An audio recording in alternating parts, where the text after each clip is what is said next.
বন্ধুরা,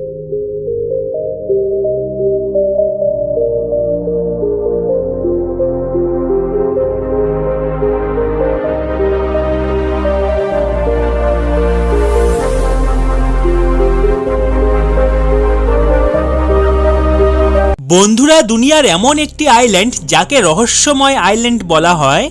এটি ভারতের সবথেকে বড় ভয়ঙ্কর আইল্যান্ড। এই আইল্যান্ডে যে একবার যায় সে আর কোনোদিনও ফিরে আসে না। এই আইল্যান্ড পুরো বিশ্বের কাছে রহস্য দিয়ে ভরা। এই আইল্যান্ডকে দুনিয়ার সবথেকে ভয়ঙ্কর জায়গাগুলোর মধ্যে এক মানা হয়। এখানকার বসবাসকারী জনজাতি পুরো দুনিয়ার থেকে সবথেকে আলাদা।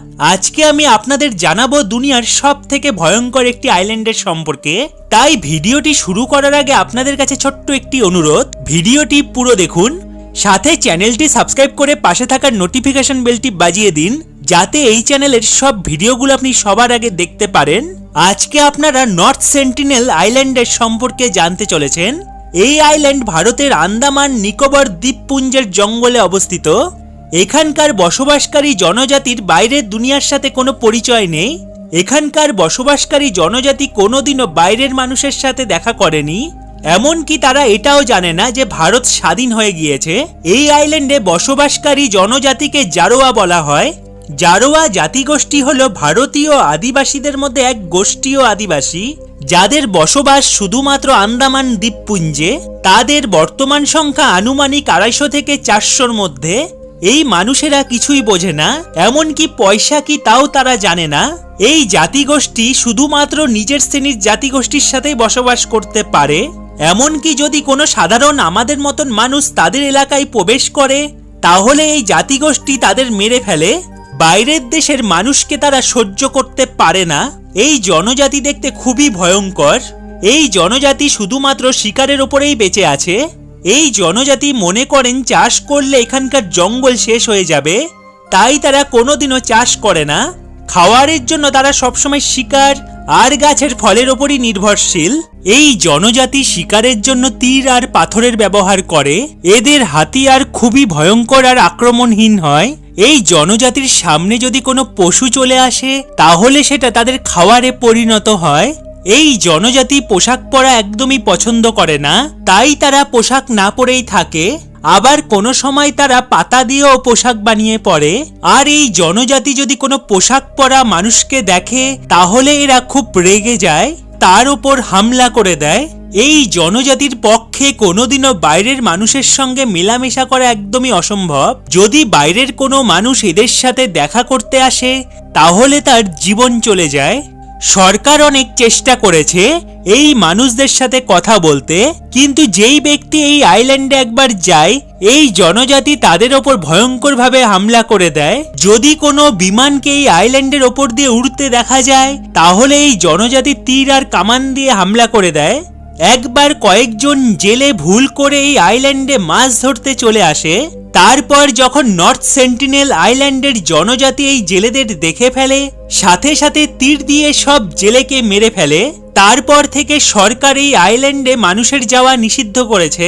এই আইল্যান্ডে যাওয়ার কারোর অনুমতি নেই। বন্ধুরা, একবার আমেরিকার এক ব্যক্তি জন অ্যালেন চাও এই আইল্যান্ডে ঘোরার জন্য চলে আসে। তিনি এই আইল্যান্ডের সম্পর্কে জানতো না। তারপর যখন জন অ্যালেন চাও এই জনজাতির সামনে মুখোমুখি হয়, তখন এই জনজাতি জন অ্যালেন চাও এর যা হাল করেছিল, যা দেখে পুরো দুনিয়া চমকে গিয়েছিল। বন্ধুরা, এই জনজাতি জন অ্যালেন চাওকে তীর কামান দিয়ে ভয়ঙ্করভাবে মেরে ফেলেছিল। আর দুদিন পর তার মৃতদেহ সমুদ্রে পাওয়া গিয়েছিল।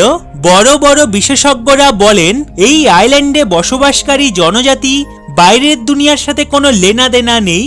তারা পোশাক পরা মানুষকে দেখলে খুব রেগে যায়, তাই তারা রেগে গিয়ে তাদের জীবন নিয়ে নেয়। এই আইল্যান্ডের সম্পর্কে জুড়ে আরেকটি ইন্টারেস্টিং ঘটনা রয়েছে। এই ঘটনার জন্যই হয়তো এই আইল্যান্ডের মানুষ বাইরের দুনিয়ার মানুষের সাথে দেখা করতে চায় না। যখন ইংরেজরা ভারতের ওপর শাসন করত, এই ঘটনা ভারত স্বাধীন হওয়ার আগে, তখন কিছু ইংরেজ এখানকার দুজন মানুষকে তাদের বাচ্চা সমেত ধরে বন্দি করে রেখেছিল।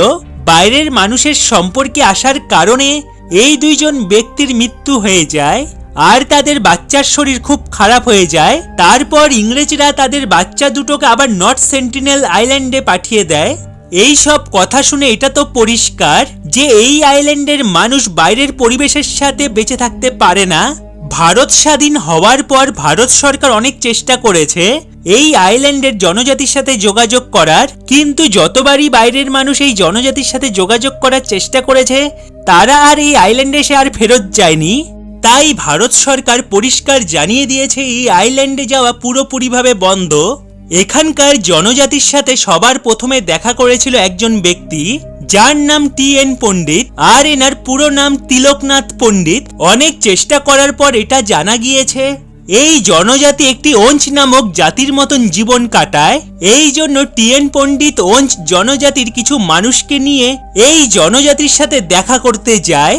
কিছু বিশেষ নিয়মের সাথে এই জনজাতি টি.এন. পণ্ডিতের সাথে দেখা করে, আর এই মিটিং জলের মাঝে হয়েছিল যেখানে টি.এন. পণ্ডিতকেও তার পোশাক খুলতে হয়েছিল।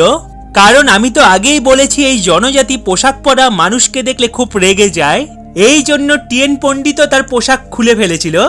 এই মিটিং এ টি.এন. পণ্ডিত নর্থ সেন্টিনেল জনজাতিকে কিছু উপহার দিয়েছিল, যেমন নারকেল, খাবার আর তাদের বাচ্চাদের জন্য খেলনা। এই মিটিং কয়েক মিনিটের জন্য হয়েছিল। তারপর টি.এন. পণ্ডিত ওখান থেকে চলে আসে।